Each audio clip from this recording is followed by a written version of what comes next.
This is Bible Q&A with John MacArthur. This is Danny Nugent here with today's question for John.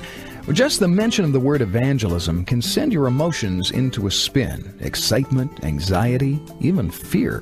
The New Testament anticipates those reactions and confronts them head on. Paul's words in Romans 1 have pierced all of us at some point, where he said, I am not ashamed of the gospel.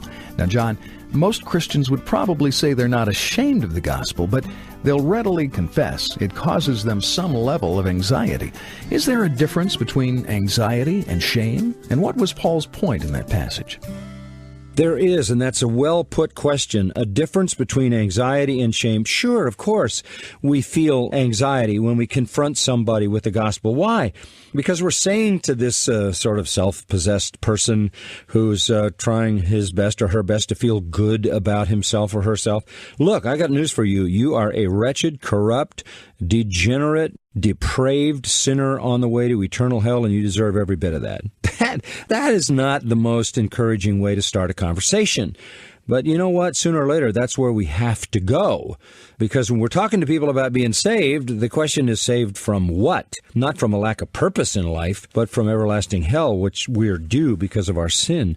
So we would assume anxiety. We need to overcome that because we don't want to be ashamed of the gospel.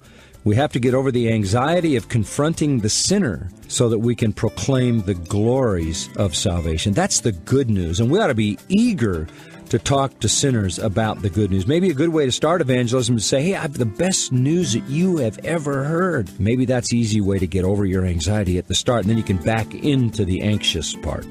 This is Bible Q&A with John MacArthur. For more teaching from John's New Testament commentaries, visit MacArthurCommentaries.com.